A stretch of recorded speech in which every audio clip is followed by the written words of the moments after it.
ಇದೊಂದು ಎಲ್ಲೂ ಕಂಡಿರದ ಕೇಳಿರದ ಅಪರೂಪದ ಸ್ಟೋರಿ.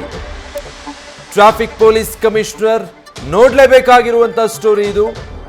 ಬಸ್ ಜೊತೆ ಪ್ರಯಾಣಿಕರನ್ನು ಸೀಸ್ ಮಾಡಿದ ಮಹಾನುಭಾವ. ಸಂಜಯ್ ನಗರ ಟ್ರಾಫಿಕ್ ಪೊಲೀಸರು ಎಲ್ಲಿಲ್ಲದ ಸಾಹಸ ಮಾಡಿದ್ದಾರೆ. ಮಾಲ್ ಮುಂದೆ ಸ್ಟಾಪ್ ಕೊಟ್ಟಿದ್ದಕ್ಕೆ ಬಸ್ಗೆ ನುಗ್ಗಿ ಡ್ರೈವರ್ಗೆ ಧಮಕಿ ಹಾಕಿದ್ದಾರೆ. ಕೆಲಸಕ್ಕೆ ತೆರಳುತ್ತಾ ಇದ್ದ ಪ್ರಯಾಣಿಕರನ್ನು ಕೂಡ ಲಾಕ್ ಮಾಡಿ ಪೊಲೀಸರೇ ದುಂಡಾವರ್ತನೆ ತೋರಿದ್ದಾರೆ.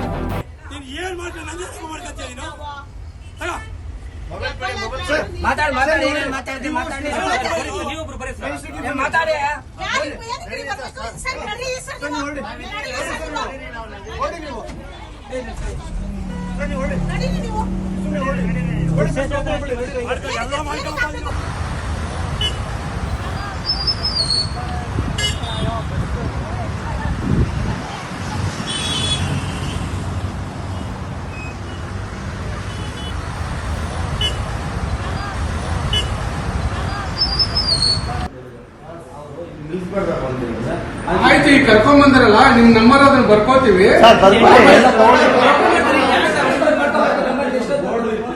ಇವರು ಡ್ಯೂಟಿಯಲ್ಲಿ ವಿಸಿಲ್ ಆಗ್ಬಿಟ್ಟೆ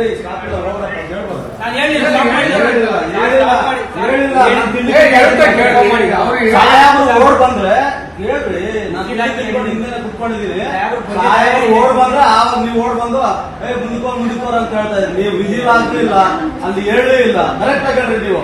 ನೀವು ಡ್ಯೂಟಿ ಮಾಡ್ತಾ ಇದ್ದೀರಾ, ನೀನು ಡ್ಯೂಟಿ ಮಾಡ್ತಾ ಇದ್ದೀರಿ, ನಾನು ಡ್ಯೂಟಿ ಮಾಡ್ತಾ ಇದ್ದೀನಿ. ನೀವು ಸ್ಟಾಪ್ ಇಲ್ಲ ಅಂತ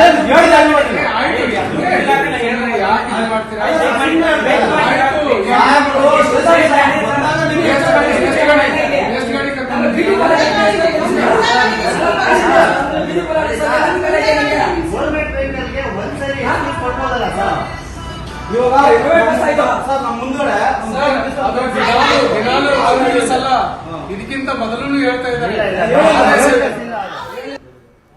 ಇದೆಂತ ಎಡವಟ್ಟು ಪೊಲೀಸರಿಗೆ ಗೊತ್ತಿಲ್ಲ. ಈ ತಪ್ಪಾಗಿ ವಾಹನ ಚಾಲನೆ ಮಾಡಿದ್ರೆ ಅಥವಾ ಏನೋ ಅಲ್ಲಿ ಸ್ಟಾಪ್ ಕೊಡೋ ಹಾಗಿಲ್ಲ, ಅಲ್ಲಿ ಕೊಟ್ಟಿದ್ರೆ ಬಸ್ ಸೀಸ್ ಮಾಡಲಿ, ಚಾಲಕರ ಮೇಲೆ ನಿರ್ವಾಹಕರ ಮೇಲೆ ಕ್ರಮ ಕೈಗೊಳ್ಳಿ.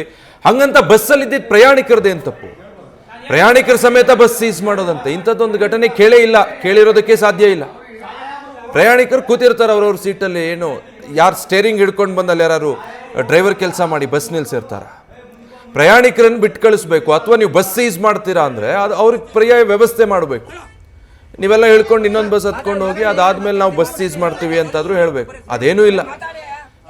ಮುಂದ್ಗಡೆ ಇಬ್ರು ನಿಂತ್ಕೊಂಡು ಅಡ್ಡ ಹಾಕಿದ್ದಾರೆ, ಇನ್ನೊಂದಿಬ್ರು ಸಿಬ್ಬಂದಿ ಬಸ್ ಒಳಗೆ ಹತ್ತು ಬಿಟ್ಟಿದ್ದಾರೆ. ನಡಿ ಸ್ಟೇಷನ್ಗೆ ಗಾಡಿ ತಗೊಂಡು ಅಂತ ಅವನಿಗೆ ಧಮಕಿ ಹಾಕಿದ್ದಾರೆ ಚಾಲಕನಿಗೆ. ಬಸ್ ಒಳಗಿರೋ ಪ್ರಯಾಣಿಕರಿಗೂ ಇಳಿಯೋದಕ್ಕೆ ಬಿಟ್ಟಿಲ್ಲ.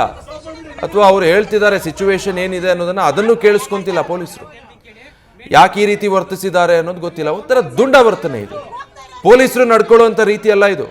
ಈ ಟ್ರಾಫಿಕ್ ಪೊಲೀಸರು ಸಾಕಷ್ಟು ಸಮಸ್ಯೆ ಇರುತ್ತೆ ರಸ್ತೆಯಲ್ಲಿ ನಿಂತ್ಕೊಂಡು, ಟ್ರಾಫಿಕ್ ಕಿರಿಕಿರಿ ಅದನ್ನು ಸರಿಪಡಿಸೋದು ಬಿಟ್ಟು ಇಂಥ ಕೆಲಸಗಳು ಮಾಡ್ತಾರೆ.